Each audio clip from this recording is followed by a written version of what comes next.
Mais mulheres em todos os empregados. As estratégias do Japão para lidar com a população mais velha do mundo. No país, uma em cada 10 pessoas tem 80 anos ou mais, enquanto o índice de habitantes com 65 anos ou mais, 29,1% é o mais alto do mundo. Por Alexandra Martins, BBC News Mundo, BBC News. O Japão é o país do mundo com maior índice de pessoas com 65 anos de idade ou mais. Foto Jet mais via BBC. O país com a população mais idosa do mundo continua batendo recordes. No Japão, uma em cada 10 pessoas tem 80 anos ou mais e o índice de habitantes com 65 anos ou mais, 29,1%, é o mais alto do mundo. Mas estes números são apenas a ponta do iceberg, com indícios de uma profunda crise nacional. O envelhecimento da população japonesa, que os meios de comunicações costumam definir como uma bomba relógio, representa um grave e urgente desafio, afirmou a BBC News Mundo, o serviço em espanhol da BBC. A professora Hiroko Constantini, do Instituto de Iniciativas para o Futuro do Instituto de Gerontologia da Universidade de Tóquio, do Japão.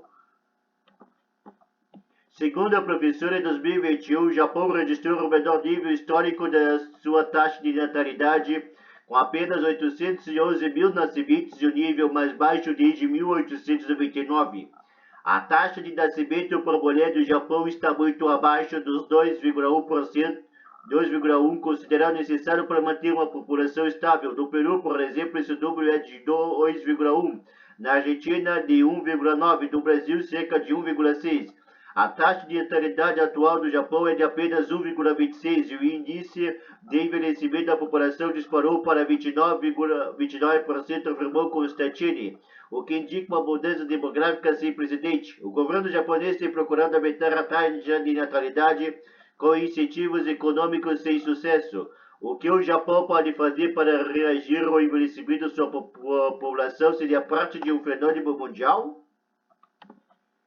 E o que outros países podem aprender com essa crise, incluindo os latino-americanos? Impactos econômicos.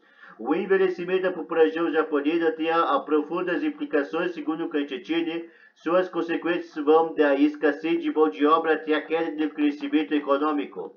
O Japão aprovou um orçamento recorde para o próximo ano fiscal, em parte devido ao aumento dos custos da Previdência Social. Ao longo dos anos, a taxa de envelhecimento do Japão aumentou significativamente, o que contribui para a estagnação econômica desde meados dos anos de 1990, segundo a professora. Além disso, o delicado equilíbrio entre as prestações e as contribuições para previdências sociais, particularmente os gastos com assistência médica e atendimento de longo prazo, está se tornando cada vez mais precária. Estão surgindo dúvidas sobre a viabilidade do sistema de previdência social a longo prazo, com os gastos cada vez maiores com assistência médica às pessoas mais idosas, explica Constantini. As soluções futuras podem exigir consideráveis reduções de benefícios e reformas das pensões, incluindo o aumento da idade de aposentadoria para 70 anos.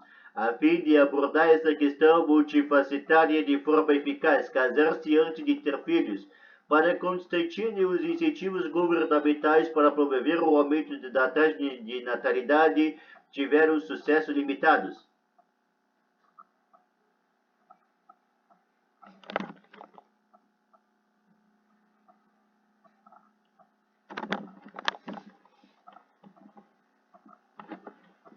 A professora destacou que, embora o alto custo de vida seja um fator que desencoraja algumas pessoas de terem filhos, o problema ultrapassa as preocupações financeiras. A sociedade japonesa dá importância significativa ao casamento antes de ter filhos, segundo ela, o que leva muitos casais a priorizar a procura do parceiro adequado antes de formarem família. Atualmente, a taxa de natalidade do Japão é de apenas 1,26 nascimentos por mulher, fonte de Atibaia via BBC.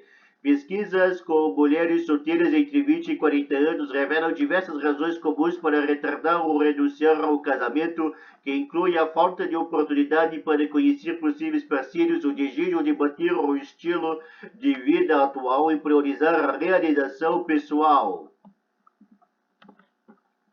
Além disso, a dependência social da família para assistência às pessoas idosas do Japão levou algumas mulheres a considerar a possível responsabilidade de que elas poderiam representar para seus filhos no futuro, afirma a professora. Com tantos fatores complexos, combater a redução da taxa de natalidade do Japão exige uma abordagem integral. Segundo a especialista, ela pode incluir políticas de redução dos encargos com assistência para as famílias e o oferecimento de incentivos financeiros, como salário para cuidadores familiares, a fim de criar um ambiente mais propício para a criação dos filhos. A imigração pode ser a resposta? Outros países com baixas taxas de natalidade, como a Austrália e a Alemanha, optaram por facilitar a entrada de estrangeiros. A taxa de fertilidade na Austrália, por exemplo, é de 1,58, mas sua população está crescendo graças à imigração. Por que o Japão não escolheu um caminho similar?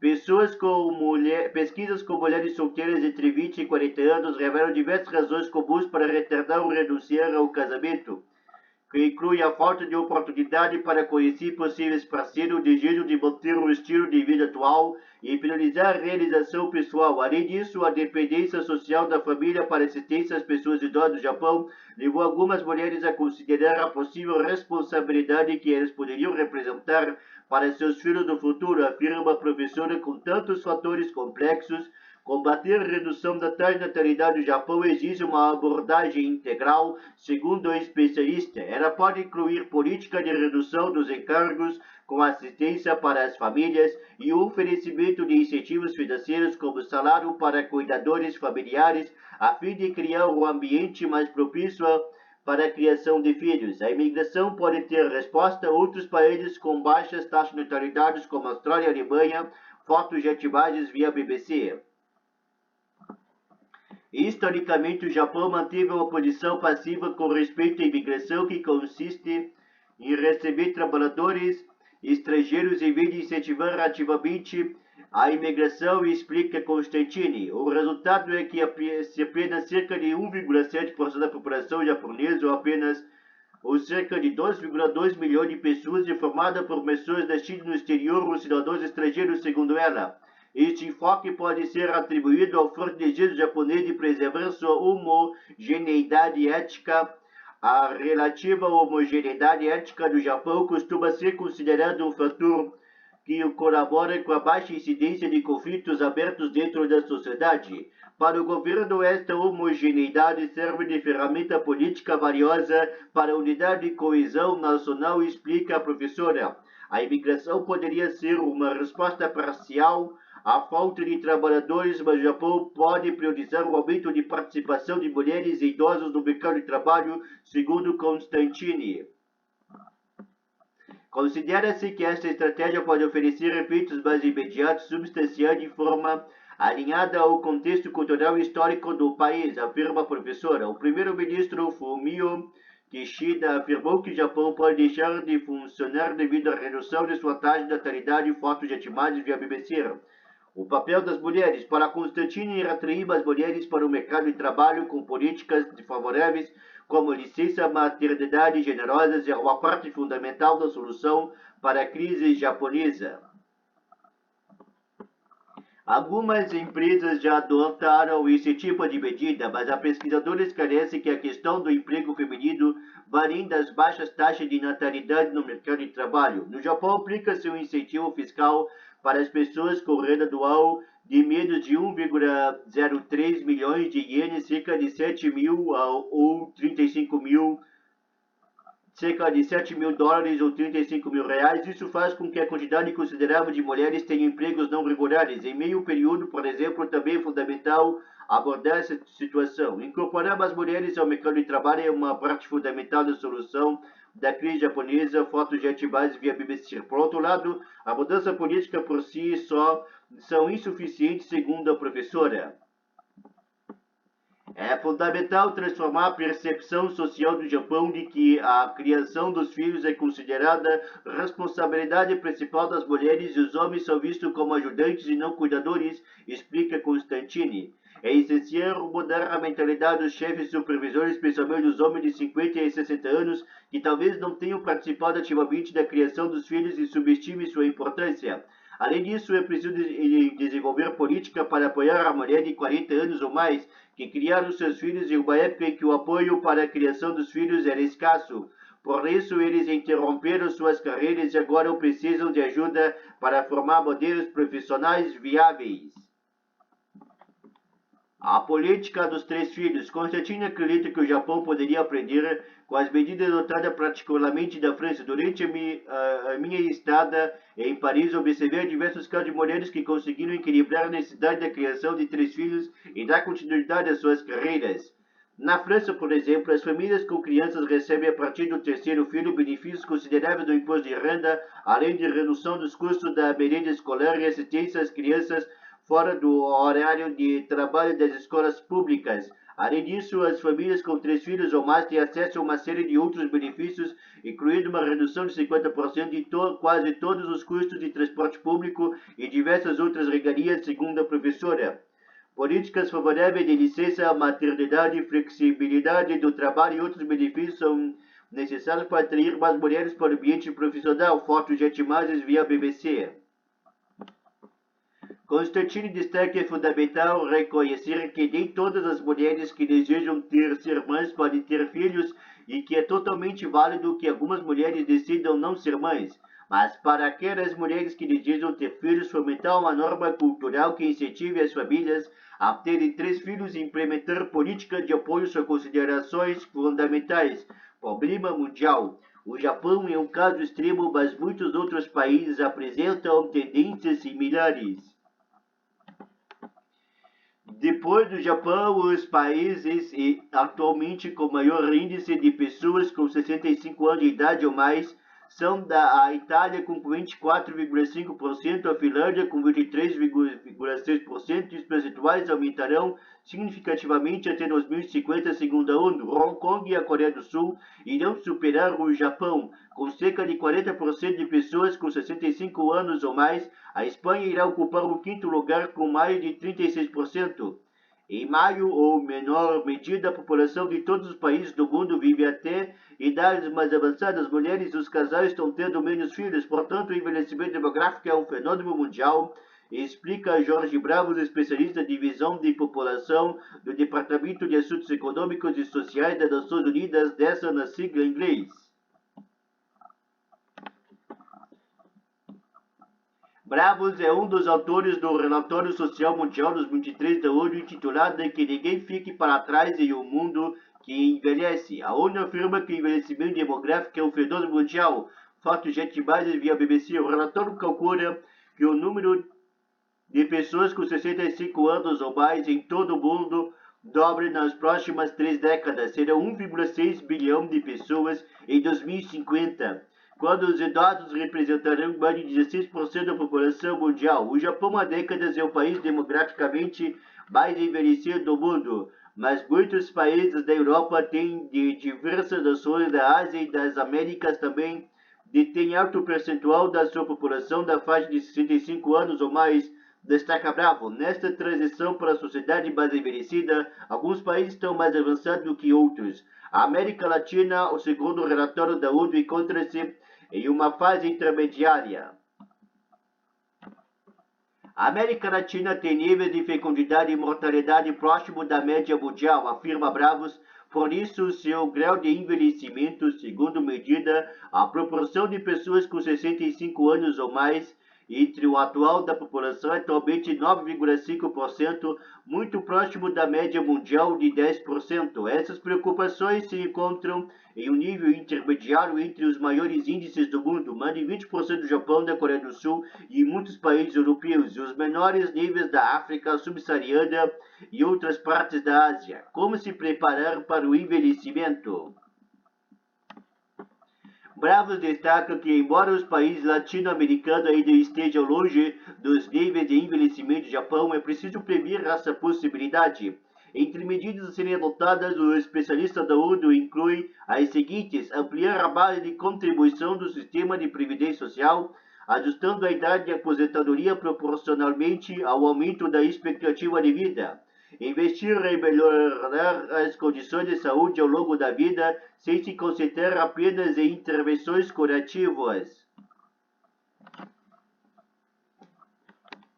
Ampliar as oportunidades de emprego para as mulheres que ainda enfrentam considerável desvantagem no mercado de trabalho em relação aos homens e implementar medidas para facilitar a compatibilidade entre o trabalho e a criação dos filhos com mais igualdade de gênero, ou seja, maior equilíbrio entre as mulheres e o homem no trabalho dentro e fora de casa. Bravo cita o exemplo positivo de países nórdicos e outros países europeus que adotaram políticas mais generosas de apoio aos pais para que eles possam equilibrar a vida familiar e profissional.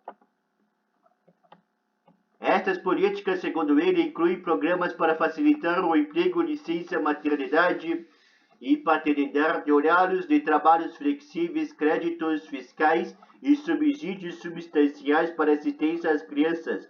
Com o envelhecimento da população, um dos maiores desafios para o país é cobrir o aumento dos custos de assistência médica e prevenção social. Foto Jet Imagens via BBC. O especialista da ONU menciona particularmente o exemplo da reforma do sistema de aposentadoria da Suécia.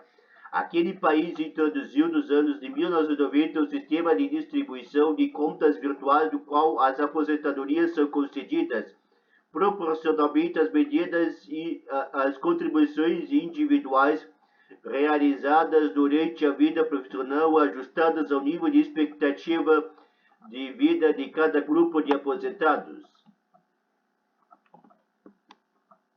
A América Latina também enfrenta o desafio de combater a desigualdade entre pessoas desde o início da vida para evitar o aprofundamento desse desequilíbrio, com muitas pessoas idosas vivendo na pobreza. Outro elemento importante, segundo Bravo, é a promoção da educação contínua. A educação ao longo da vida, desde a idade pré-escolar até capacitação contínua durante a vida profissional, é fundamental, especialmente nas sociedades modernas caracterizadas pelo envelhecimento demográfico progressivo e pelo rápido progresso técnico e científico que exige constante atualização de conhecimento e habilidade ao mesmo tempo, em que permite que muitas pessoas trabalhem até a idade avançada, destaca especialista da ONU. Entre os programas que tiveram certo grau de sucesso e podem ser de interesse geral, está em primeiro lugar o Programa de Capacitação e Formação Profissional do Instituto Nacional de Aprendizagem da Costa Rica. Seu objetivo é melhorar as condições de trabalho de pessoas de diferentes idades que procuram emprego ou que já trabalham em diferentes setores da economia, compatibilizando essa formação com a necessidade das empresas de produtos e de serviços, encargos e oportunidades. O relatório das Nações Unidas indica que o envelhecimento da população não é apenas um desafio, mas também uma oportunidade para o bem-estar e o desenvolvimento socioeconômico. Bravo ressalta que o envelhecimento demográfico é produzido por duas tendências altamente positivas para a humanidade. Uma delas é a melhoria das condições de saúde e sobrevivência até idades cada vez mais avançadas. A outra é a ampliação do exercício dos direitos reprodutivos para que as pessoas possam decidir quando devem ser pais e quantos filhos devem ter. O especialista acrescenta que a fase intermediária do processo de envelhecimento que atravessam atualmente os países latino-americanos pode durar várias décadas, e essa fase produz os chamados dividendos demográficos. Em outras palavras, quando o número de pessoas jovens aumenta e a fecundidade se reduz, o país pode se beneficiar desse aumento da população ativa em relação ao número de pessoas com necessidade de assistência, e nessa fase é possível liberar recursos para investimentos em capital físico ou humano. O número de pessoas com 65 anos de idade ou mais em todo o mundo irá duplicar nas próximas 3 décadas e atingir 1,6 bilhões de pessoas em 2050. Fotos de imagens via BBC. Bravo destaca que se os governos adotarem políticas de ampliação dos investimentos e da oportunidade de trabalho digno para homens e mulheres de todas as idades, pode-se reduzir as desigualdades socioeconômicas e potencializar o impulso inicial do dividendo demográfico. Em nível global, o envelhecimento da população em grande parte é irreversível, segundo o relatório das Nações Unidas, mas seus impactos irão depender das ações tomada pelos governos deste momento. A ONU destaca que, com planejamento adequado, os países podem enfrentar os desafios do envelhecimento e, ao mesmo tempo, melhorar as oportunidades de prosperidade para seus habitantes. Mas postergar as medidas necessárias para adaptar-se ao envelhecimento da população irá impor altos custos econômicos e prejuízo à saúde das gerações atuais e futuras.